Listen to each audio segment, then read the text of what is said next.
തിരുപ്പതിയിൽ നിന്ന് ഓങ്കോൾ വഴി നമ്മൾ ഡിണ്ടിയിലേക്ക് ഉള്ള യാത്രയിൽ ഏകദേശം ഒരു 6 മണിക്കൂർ യാത്ര ചെയ്ത് നമ്മൾ വന്ന് സ്റ്റേ ചെയ്യുന്ന റിസോർട്ടാണ് ഓങ്കോളിലുള്ള ആവാസ് എന്ന് പറയുന്ന റിസോർട്ട്. ശരിക്കും ഇത് റിസോർട്ടല്ല, ഒരു ഹോട്ടലാണ്. അതുപോലെ തന്നെ റെസ്റ്റോറൻറ്റ് ഫെസിലിറ്റിയൊക്കെ ചെയ്യുന്നുണ്ട്. എൻ്റെ പേര് ആവാസ് റിസോർട്ട് എന്നൊക്കെയാണ്. ആവാസ് റിസോർട്ടിൽ നമ്മൾ തന്നെ എത്തിച്ചേർന്നിരിക്കുകയാണ്. ഇപ്പോഴും നമ്മുടെ വണ്ടി അങ്ങോട്ടേക്ക് ആവാസിലേക്ക് കയറാണ്. മെയിൻ നാഷണൽ ഹൈവേയുടെ 5ൻ്റെ സൈഡിൽ തന്നെയാണ് റിസോർട്ട് സ്ഥിതി ചെയ്യുന്നത്. റോഡിൽ നിന്ന് അകത്തേക്ക് കയറുമ്പോൾ അവിടെ ഒരു പാർക്കിംഗ് ഏരിയയും കാര്യങ്ങളൊക്കെ ഉണ്ട് റിസോർട്ടിൻ്റെ ആയിട്ട്. നമ്മൾ അങ്ങോട്ടേക്ക് പോവാണ്. അങ്ങനെ നമ്മുടെ വണ്ടി കൊണ്ട് നമ്മൾ പാർക്ക് ചെയ്തു. ഇത് ഈ റെഡ് കളർ കാണുന്ന ഈ ബിൽഡിങ്ങാണ് ആവാസ് റിസോർട്ട് എന്ന് പറയുന്നത്. ശരിക്കും ഹോട്ടൽ ആണ് ആക്ച്വലി. റിസോർട്ടിൻ്റേതായിട്ടുള്ള ചില ബേസിക് ഫെസിലിറ്റീസൊക്കെ അവർ പ്രൊവൈഡ് ചെയ്യുന്നുണ്ടെന്ന് പറയുന്നുണ്ട്.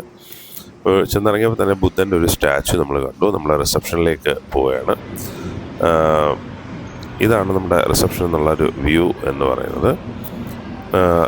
നമ്മൾ മെയിൻ റോഡിൻ്റെ സൈഡിൽ തന്നെ നിൽക്കുന്ന ആ ഒരു റിസോർട്ട് എന്ന രീതിയിൽ നമ്മുടെ ആക്സസിബിലിറ്റി വളരെ കൂടുതലാണ്.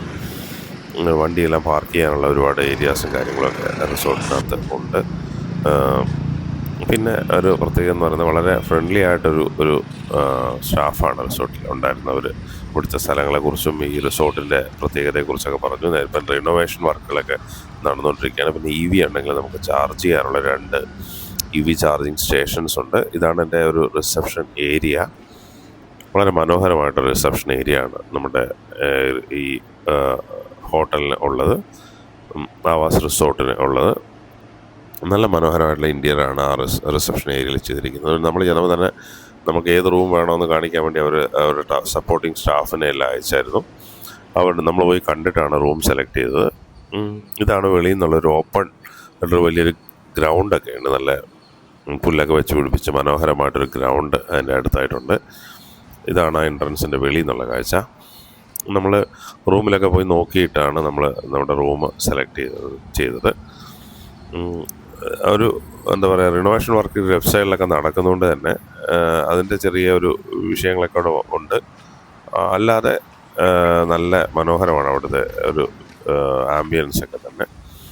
നമ്മൾ റൂമിന് പോകുന്നതിന് മുമ്പ് നമ്മൾ നേരെ ആ പൂള് ഉണ്ടെന്ന് പറഞ്ഞത് കാണാൻ വേണ്ടി അങ്ങോട്ട് പോയി. ഇതാണ് പൂളിൻ്റെ കാഴ്ച. ഒരു ചെറിയൊരു പൂളുണ്ട്. ശരിക്കും അത്യാവശ്യം വെൽ മെയിൻറ്റൈൻഡ് ആയിട്ടുള്ള പൂളാണ്. അവർ പറഞ്ഞത് നമ്മൾ ബുക്ക് ചെയ്തതിൽ 2 പേർക്ക് അഡൽട്ട്സിന് പൂൾ യൂസ് ചെയ്യാനുള്ള ഫെസിലിറ്റി ഉണ്ട്. പൂളിൻ്റെ ഡെപ്ത്ത് കുറച്ച് കൂടുതലായതുകൊണ്ട് തന്നെ കുട്ടികളുടെ കാര്യത്തിലൊരു പെർമിഷൻ, കിഡ്സ് പൂൾ ഉപയോഗിക്കാം, മെയിൻ പൂൾ ഉപയോഗിക്കാൻ അഡൽട്ട്സിന് 2 പേർക്ക് പെർമിഷൻ ഉണ്ടെന്നൊക്കെ പറയുന്നുണ്ട്. എനിക്ക് തോന്നുന്നു നല്ല നീറ്റ് ആൻഡ് ക്ലീൻ ആയിട്ടാണ് അവർ മെയിൻറ്റെയിൻ ചെയ്തേക്കുന്നത് പൂളിൻ്റെ ഒരു ഏരിയ. നമ്മളവിടെ വെച്ച് ആ ലോക്കലായിട്ടുള്ളൊരു ചേട്ടനെ കണ്ടു. പുള്ളിയുടെ അടുത്തായിട്ട് തന്നെ ഒരു ഡാമും ഒരു ടെമ്പിളും ഒക്കെ ഉണ്ടെന്ന് പറഞ്ഞു നമ്മുടെ നിൽക്കുന്ന ചേട്ടൻ അദ്ദേഹം പറയുകയുണ്ടായി. അപ്പം ഒരു എന്താ പറയുക, അത്യാവശ്യം ഒരു മനോഹരമായിട്ട് അല്ലെങ്കിൽ നീറ്റ് ആൻഡ് ക്ലീൻ ആയിട്ട് മെയിൻറ്റെയിൻ ചെയ്യുന്നൊരു റിസോർട്ടാണ് ആവാസ് എന്ന് പറയുന്നത്.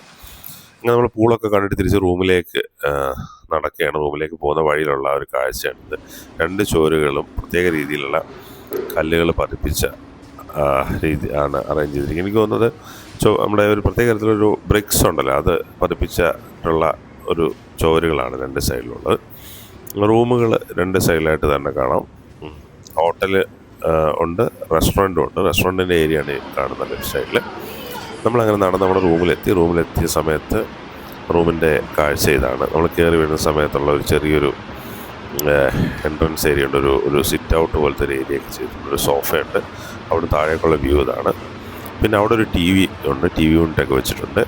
സെൻട്രലൈസ്ഡ് AC ആണ് റൂം. അത്യാവശ്യം നല്ല നീറ്റായിട്ട് തന്നെയാണ് കേട്ടോ റൂമെല്ലാം കാണാൻ. ഒരു ചെയറൊക്കെ ഉണ്ടാകും കയറുന്നിടത്ത് തന്നെ. നമ്മൾ ബെഡ്റൂമിലോട്ട് കയറിയപ്പോഴുള്ള കാഴ്ച ഇതാണ്. ബെഡ്റൂമിൻ്റെ കാഴ്ച. ബെഡ്റൂം ഒരു ട്വിൻ ബെഡാണ് കൊടുത്തിരിക്കുന്നത്. പിന്നെ നമ്മളൊരു എക്സ്ട്രാ ബെഡും കൂടെ ബുക്ക് ചെയ്ത് പറഞ്ഞിട്ടുണ്ടായിരുന്നു. ബാത്റൂമും അത്യാവശ്യം നല്ല രീതിയിലാണ്. നല്ല വെറൈറ്റി ആയിട്ടൊരു സെപ്പറേറ്റ് പാർട്ടീഷനൊക്കെ കുളിക്കുന്നിടത്ത് ഇങ്ങനെ കൊടുത്തിട്ടുണ്ട്. സാധാരണ നമ്മൾ ഗ്ലാസ് വെച്ച് സെപ്പറേഷനൊക്കെയാണ് ഇപ്പോൾ കാണുന്നത്. ഇതങ്ങനെയല്ല, ഒരു വലിയ പാർട്ടീഷനെല്ലാം കൊടുത്ത് വെച്ചിരിക്കുകയാണ്. എൻ്റെ കുഴപ്പമില്ല, നമുക്ക് അത്യാവശ്യം നീറ്റ് ആൻഡ് ക്ലീൻ ആണ് ബാത്റൂമും കാര്യങ്ങളെല്ലാം തന്നെ. നമ്മുടെ ഒരു എന്താ പറയുക, ഇതുപോലൊരു സ്ഥലത്ത് നമുക്ക് കിട്ടാവുന്നതിൽ വെച്ച് അത്യാവശ്യം കുഴപ്പമില്ലാത്ത ഒരു റൂം ഫെസിലിറ്റി ആണ് നമ്മൾക്കിവിടെ നമുക്ക് പറയാൻ പറ്റും തീർച്ചയായിട്ടും. ഇതാണ് നമുക്ക് തന്നിരിക്കുന്ന എക്സ്ട്രാ ബെഡ്. അങ്ങനെ നമ്മൾ റൂമിലൊക്കെ ഒന്ന് ചെക്ക് ഇൻ ചെയ്ത് കയറിയ ശേഷം ഭക്ഷണം കഴിക്കാമെന്ന് വിചാരിച്ച് അവരുടെ റെസ്റ്റോറൻറ്റിലേക്ക് വന്നു. അപ്പോൾ ഇതിനോട് കോംപ്ലിമെൻ്ററി ബ്രേക്ക്ഫാസ്റ്റ് ഉണ്ടെന്ന് പറഞ്ഞു. അപ്പോൾ ഡിന്നർ കഴിക്കാനാണ് വന്നത്. ഇതാണ് നമ്മുടെ റെസ്റ്റോറൻറ്റിൻ്റെ ഏരിയ. റെസ്റ്റോറൻറ്റിൻ്റെ വെളിയിലായിട്ടൊരു വാഷിംഗ് ഏരിയയൊക്കെ ഉണ്ട്. അത് കൊള്ളാം. നമുക്ക് അവിടെ നിൽക്കുമ്പോൾ മെയിൻ റോഡിൽ കൂടെ NH5 കൂടെ പോകുന്ന വണ്ടിയൊക്കെ കാണാൻ പറ്റും. എന്നിട്ട് നമ്മൾ റെസ്റ്റോറൻറ്റിൻ്റെ അകത്ത് കയറി. കൊള്ളാം, കുഴപ്പമൊന്നുമില്ല. നല്ല ഇൻറ്റീരിയറൊക്കെയാണ്. ലൈവ് കിച്ചണും കാര്യങ്ങളൊക്കെ ഉണ്ട്. ഫുഡും വലിയ കുഴപ്പമൊന്നും തോന്നിയില്ല. കഴിച്ച ഫുഡ് കൊള്ളായിരുന്നു. റേറ്റ് അല്പം കൂടുതലാണ്. റൊട്ടിയൊക്കെ തന്നെ ഒരു 45 രൂപ വില വരുന്നുണ്ട്. അതിനൊക്കെ ഒരു ക്ലാസ് ഹൈ ലെവലിലുള്ളൊരു റെസ്റ്റോറൻ്റ് ആണെന്ന് തോന്നിയില്ല. പക്ഷേ റേറ്റ് ഫുഡിന് അല്പം കൂടുതലായിരുന്നു. പക്ഷേ ചിക്കനും ഒക്കെ കൊള്ളായിരുന്നു. ചിക്കൻ്റെ കറി മേടിച്ചിട്ടുണ്ടായിരുന്നു. നല്ല കറിയായിരുന്നു. അപ്പം ഇതാണ് അവരുടെ ഒരു പ്ലേറ്റ്. ഇതിലാണ് നമ്മളെ ഫുഡെല്ലാം സെർവ് ചെയ്യുന്നത്. തിരക്കില്ലാത്തൊരു ഭക്ഷണമൊക്കെ ആയിരുന്നു ഉണ്ടായിരുന്നത്. അപ്പോൾ ഇത്രയും കാര്യങ്ങളാണ് നമ്മുടെ ഈ റെസ്റ്റോറൻറ്റിനെ കുറിച്ചും ഹോട്ടലിനെ കുറിച്ചും ഒക്കെ പറയാനുള്ളത്. ഒരു ചെറിയ വീഡിയോയിൽ ഇത്രയും ഷെയർ ചെയ്യുന്നു. തൽക്കാലം നിർത്തുന്നു. നന്ദി, നമസ്കാരം. അടുത്ത വീഡിയോയിൽ നമുക്ക് കാണാം. Thanks for watching the video.